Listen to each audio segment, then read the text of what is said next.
आज़ाद भारत का सबसे बड़ा घोटाला जो है उजागर हुआ। इलेक्ट्रोल बॉन्ड के जरिए कितना घालमेल हुआ वो सामने आया।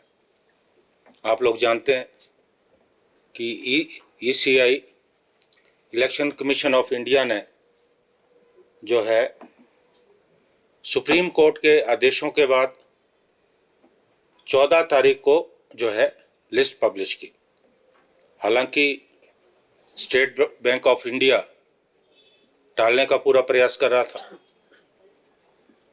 सुप्रीम कोर्ट में उन्होंने एसबीआई ने जून तक का समय मांगा, लेकिन मैं साधुवाद देना चाहता हूं भारत की न्यायपालिका को,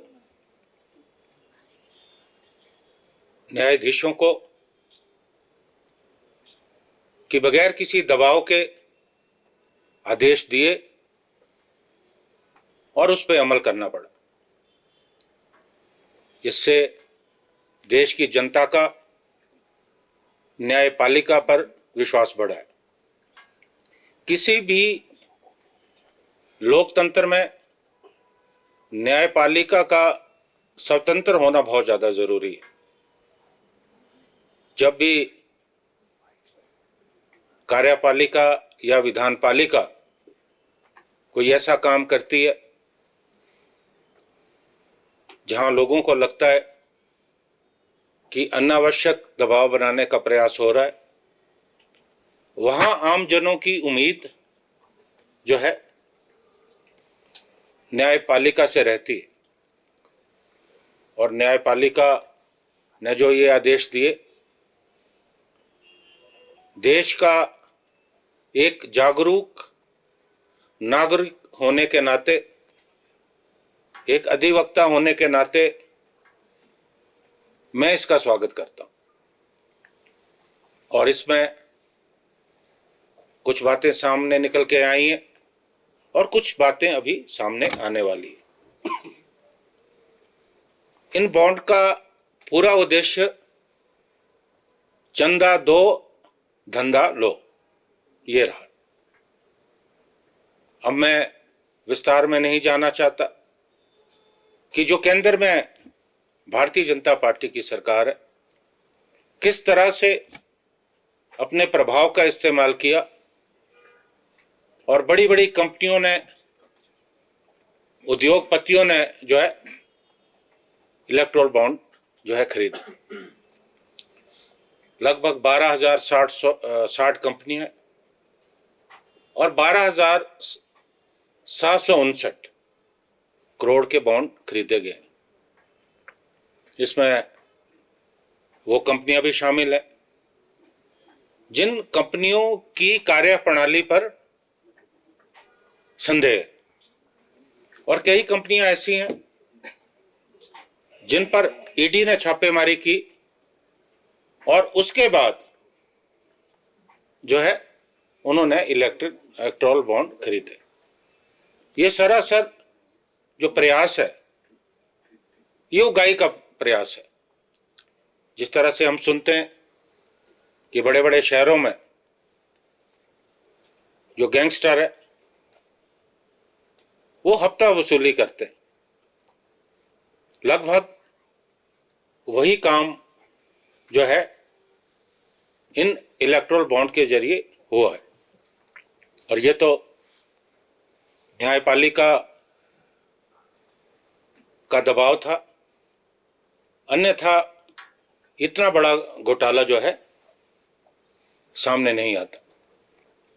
अभी बहुत कुछ इसमें आना बाकी है और देश की जनता ये जान चुकी है कि सत्ता में जो लोग बैठे हैं वो किस तरह से अपना प्रभाव इस्तेमाल करके धन उगाही कर रहे हैं। और इस धन उगाही का जो उद्देश्य है वो आने वाले जो लोकसभा चुनाव है उन चुनावों को प्रभावित करना है, क्योंकि लोकसभा चुनाव में धन बल का पूरा प्रयोग होगा। और इतनी ज्यादा जो उगाही हुई है, उस पैसे का इस्तेमाल निश्चित तौर पर लोकसभा चुनाव में होगा। कोई भी दूसरा राजनीतिक दल जो है, जो सत्ता में पार्टी बैठी है, उस पार्टी के सामने टिकने वाला नहीं। धन का पूरा प्रयोग होगा, बल का पूरा प्रयोग होगा, हर तरह का दबाव बनाने की कोशिश होगी। और देश का जो लोकतंत्र है, उस लोकतंत्र को प्रभावित करने का पूरा प्रयास होगा। और सत्ता में जो वापसी की बात हो रही है, वो इसलिए हो रही है क्योंकि चुनावों को अप्रत्यक्ष रूप से हाईजैक करने का प्रयास जो है सत्ता में जो लोग बैठे हैं वो कर रहे हैं। आज हमारा देश का लोकतंत्र, देश का संविधान खतरे में। जो सीएए का मुद्दा आया, ये ध्यान बटाने का प्रयास था। अक्सर हमने देखा है, जब भी कोई केंद्र सरकार की कारगुजारी पर कोई बात आती है, कोई उंगली उठती है, तो देश में एक ऐसा माहौल पैदा करने का प्रयास होता है कि लोगों का ध्यान जो है बंटे। यही प्रयास जो है सीएए के जरिए हुआ है। अभी बहुत सारी बातें आने वाले समय में हम करेंगे। तो चुनौती देता हूं भारतीय जनता पार्टी के नेताओं को। आज जैसे उम्मीद है कि चुनाव की तिथि घोषित होने वाली, हम किसी भी मंच से, किसी भी विषय में हम बात करने को तैयार, क्योंकि आज मैं इसी मुद्दे पे बात कर रहा हूं। इसलिए मैं दूसरे बहुत महत्वपूर्ण मुद्दे हैं, उन पे मैं आज चर्चा नहीं करूंगा। आज देश की जनता को समझना है कि देश की जनता के हित कहां सुरक्षित है। क्या देश की जनता ऐसी सरकार चाहती है जो हर हथकंडे अपनाकर